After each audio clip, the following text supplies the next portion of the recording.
Former Army Commander Sarath Fonseca says that the country must be governed through the 10 principles of Buddhist governance. He made this statement during a visit to Matale today.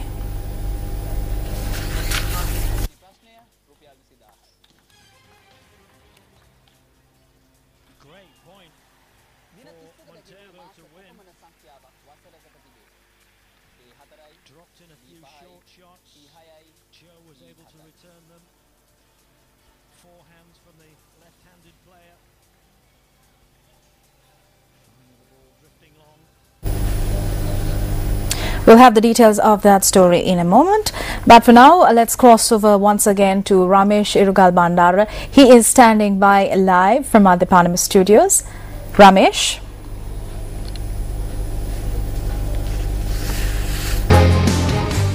Still in local news, the Disaster Management Centre says measures have been taken to control the fires raging in the Ohia Idalgashina forest reserves in Badulla. The Assistant Director Pradeep Kodipilli said that although the fire has been controlled, bushfires continue in several areas. Bushfires erupted on the night before last in the forest reserves of Ohia, Idalgashina, Pattipola and Wangikumbura owing to the prevalent dry weather. The fire spread in the forest reserves above the Pattipola and Idalgashina train stations yesterday. The Disaster Management Centre noted that around 600 personnel from the Army, Police and the Department of Wildlife Conservation have been deployed to control the fire. The fires in Idalgashina and Pattipola areas were doused this morning. Although the exact area of damage has not been determined as yet, the Disaster Management Centre believes that over 10,000 acres of land may have been destroyed.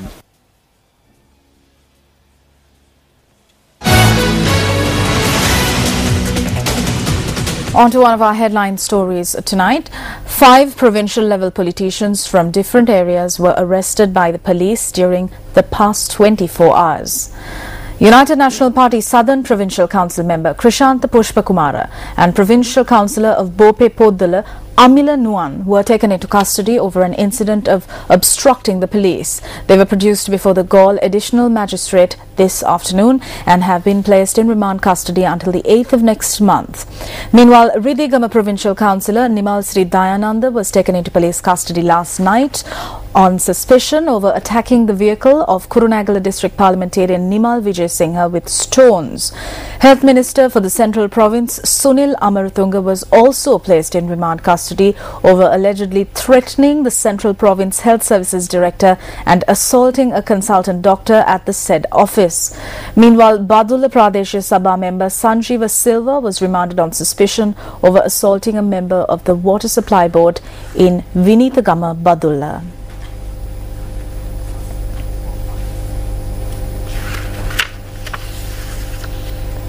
UPFA parliamentarian Vidura Vikramanayake says that creating a new political culture has been limited to mere words. He made this statement at an event held in Horana yesterday. An event was held to declare open a sub-electricity project in the Hattanamaya area in Vaulagala, Horana.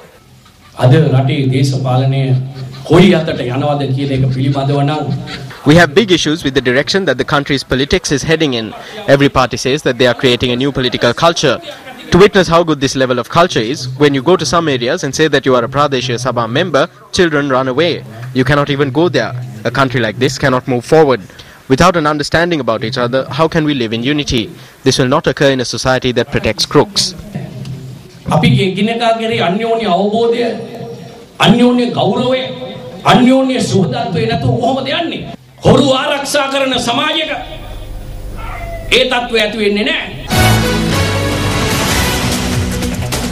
The United National Bhikkhu Front convened a media briefing this morning. General Secretary of the Front, Venerable Thiniyavala Palithathera, expressed these views.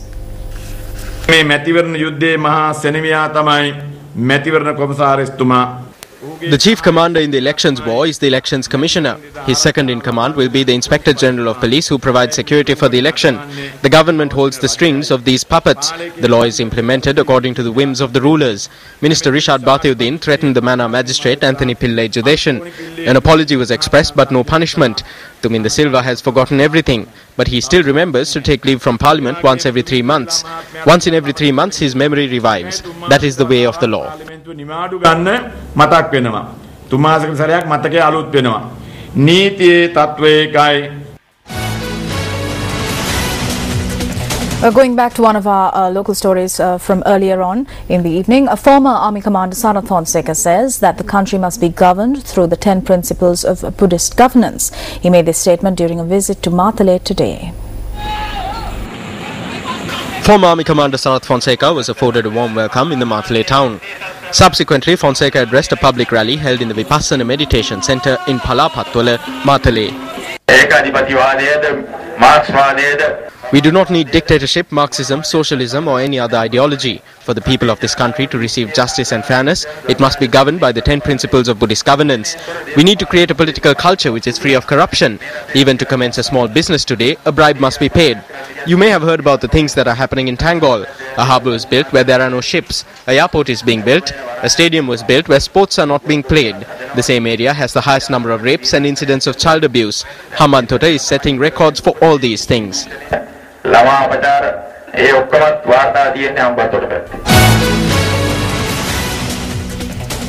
Well, up next is Action TV.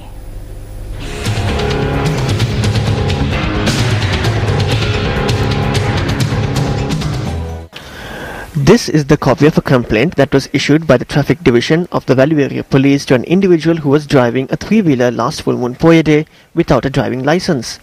According to the complaint, the individual in question was supposed to appear before court on the following day. While this was so, the Value Area Police had issued a temporary license to another individual on the same day, at the same time and the same place, which contained similar facts to those in the complaint issued to the first individual. Accordingly, the second individual was compelled to hand over his driving license to the police in exchange for the temporary license. According to the temporary license, his offence was driving in a reckless manner. When considering the comments made by the second individual with regard to the incident, a question arises as to whether his name should go into the Guinness Book of World Records or that of the police officer who found him guilty of an offence. The second individual was only the passenger who hired the three-wheeler in question on the Poya day. ඊට පස්සේ පොලිසියෙන් වාහනේ නැවැත්තුවා නවත්තලා ඉවරලා රියදුරු අදාළ The police stopped the vehicle. The driver took his documents and went there. Because it was getting late, I also went there. After that, I got to know that the driver had no license. Then I told the police officer that I was on my way to the temple with arms, and as this was only an offence, to hand down a fine. Then they told me that there are procedures to follow and that they cannot be done the way I say. He asked for my identity card. I gave it. Then he asked if I had a license. I gave it too. Then he told to take me to courts. I asked what my crime was. He told me to come to courts. This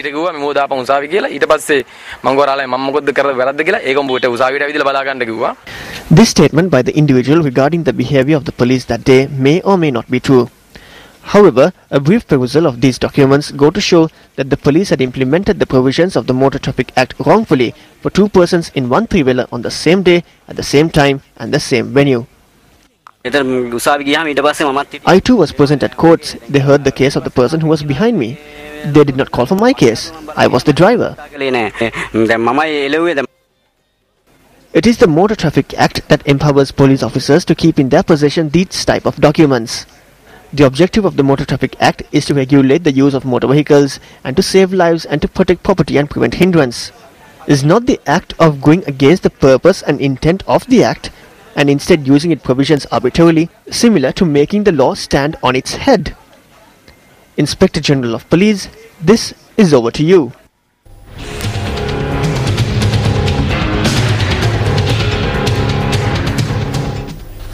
Senior Minister for International Monetary Cooperation, Dr. Sarath Amanugama, says that a new law will be introduced for rural development. He made this statement at an event held in Kandy today. තව සති දෙක තුනකින් ගේනවා සංවර්ධන සේවා පනත කියලා. In another 2 to 3 weeks, a new bill called the Development Services Bill will be introduced. There are 3 parts to this bill. One part deals with rural organizations or Janasabhas. The second deals with financial organizations.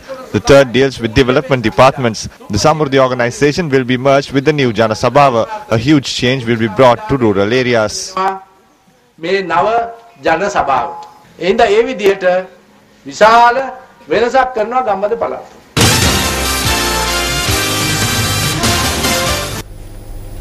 The 250th Jubilee anniversary of St. Anne's Church in Thalavila was celebrated today. Special religious observances were held in lieu of the 250th anniversary of St. Anne's Church. The morning Holy Mass was led by the Archbishop of Colombo, His Eminence Malcolm Cardinal Ranjit.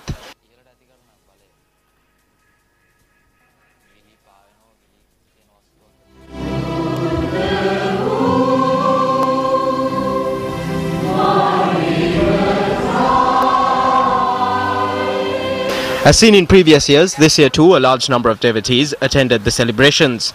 Subsequent to Holy Mass, the statue of St. Anne was paraded across the streets. Later on, a special Mass to invoke blessings was held. Before we go, just a reminder, the 100 meters men's final, you can catch it live at 2:20 a.m. on the Champion Network as the world's fastest man claims his crown at the 2012 London Olympics. I'm Sonali Wanigabadage, and that's a wrap. Good night.